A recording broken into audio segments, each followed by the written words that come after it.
आपल्यापैकी खूप साऱ्या लोकांचं असं म्हणणं ना की आपण एखादं कर्म जर या जन्मात केलं ना तर त्याचं फळ देखील आपल्याला या जन्मात भोगावं लागतं, कारण हे कलियुग आहे. पण मला एक गोष्ट सांगा, कलियुग थोडीच 500 किंवा 1000 वर्षांचा. आपण एक छोटंसं उदाहरण घेऊया. समजा एक व्यक्ती ज्यानं दुसऱ्या व्यक्तीकडून ना 5000 रुपये उसने घेतलेत 1 महिन्याच्या मुदतीवरती, आणि ज्या व्यक्तीने उसने घेतलेत ना त्याच्या घरच्यांना माहितीये ना त्याच्या मित्रमैत्रिणींना माहितीये की ह्या व्यक्तीनं समोरच्या व्यक्तीकडून 5000 रुपये उसने घेतले, आणि ह्या उसने घेणाऱ्याच व्यक्तीचा ना पुढच्या 4 दिवसामध्ये मृत्यू होतो.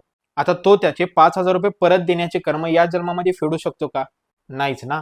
शेवटी ते त्याचं कर्म त्याच्या पाठीशी शिल्लकच राहिलेलं आहे. असंच ना या जन्मामध्ये आपल्या मृत्यूपर्यंत ना हजारो लाखो कर्म अशी शिल्लक राहतात ना ज्याची फळे आपण अद्याप भोगलेली नसतात, आणि हीच हजारो लाखो कर्म आपण आपल्या पाठीशी घेऊन आपला मृत्यू होतो. त्यानंतर आपण वरती जातो, आपल्या या कर्मांचा हिशोब केला जातो आणि त्यानुसारच ठरवलं जाते की तुम्हाला पुढचा जन्म कोणता द्यायचा, कोणत्या आई वडिलांच्या पोटी द्यायचा, कोणत्या शहरामध्ये द्यायचा, आणि त्यानुसार तुम्हाला पुढचा जन्म दिला जातो.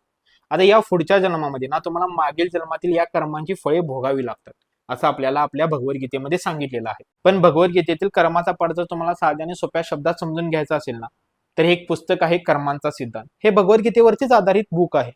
या बुक मध्ये ना कर्म म्हणजे काय, कर्म कशा पद्धतीनं कार्य करताना हे डिटेल मध्ये समजून सांगितलेलं आहे पुराव्यांसहित. तर हे कर्मांचा सिद्धांत हे बुक ना फक्त 102 पानांचं आहे, आणि तुम्ही हे नक्की रीड करा, कारण तुमचा यानंतर ना या जगाकडे पाहण्याचा आणि स्वतःच्या आयुष्याकडे पाहण्याचा दृष्टिकोन नक्कीच बदलेल. तर हा व्हिडिओ ना तुम्ही सेव्ह करून ठेवा, कारण तुमच्या नंतर लक्षात येऊ दे की हे बुक कोणतं आहे, आणि हा व्हिडिओ अनेक लोकांपर्यंत शेअर करा, कारण त्यांचं देखील आयुष्य बदलू दे.